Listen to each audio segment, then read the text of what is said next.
Thomas, Percy and James were looking at the early morning sky. "Everyone's so much happier when springtime comes," said Thomas happily.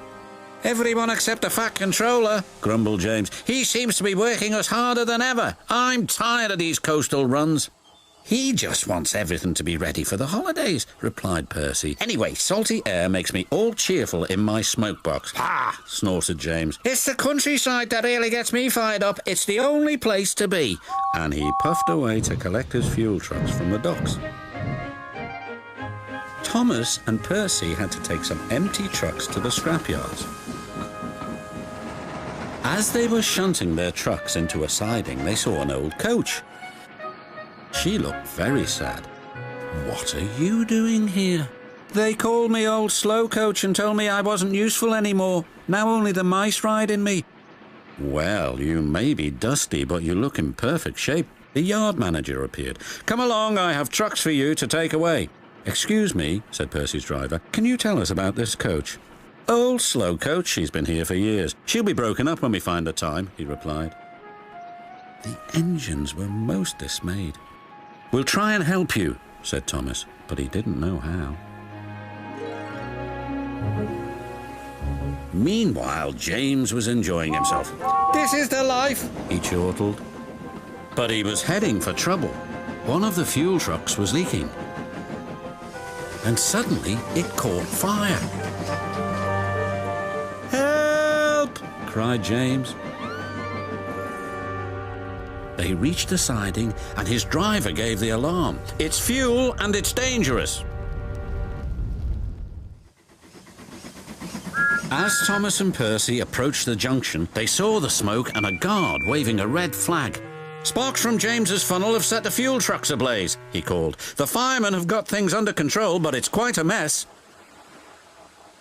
"You said the countryside run got you all fired up, James," said Percy. "But I didn't think he meant it in this way." "Ha!" snorted James. "It was the stupid truck's fault, not mine." "It's safe to proceed now," called the fireman. Thomas and Percy puffed slowly by, but now they felt sorry for James. It wasn't long before they reached the station.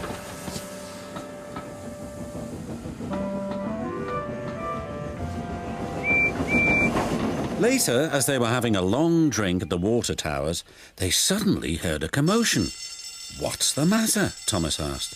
"It's another fire at the workman's hut," replied Thomas's driver. "We'd better see what we can do."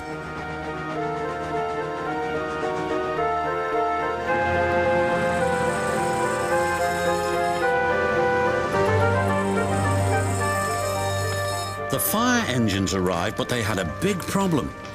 "We are completely out of water," cried a fireman. "We can't use seawater because it clogs our works.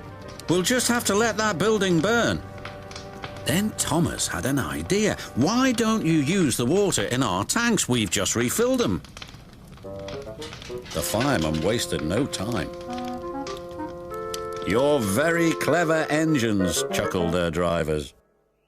Soon the fire was out, but the hut where the workmen lived was destroyed. "We'll need to find something to house the men. They can't sleep on the beach," said the foreman. "What about old slow coach? She would be perfect for the workmen." "Comfy too," added Thomas. "What a good idea, Percy," said his driver. They phoned the Fat Controller, who agreed. "She'll be spick and span by the time you collect her." And she was, and very happy too. "I can't thank you enough," she said. "I feel splendid." The engines buffered up to her, and she set off happily for her new home. Everyone agreed there was nothing old or slow about Coach, and she will always be really useful indeed.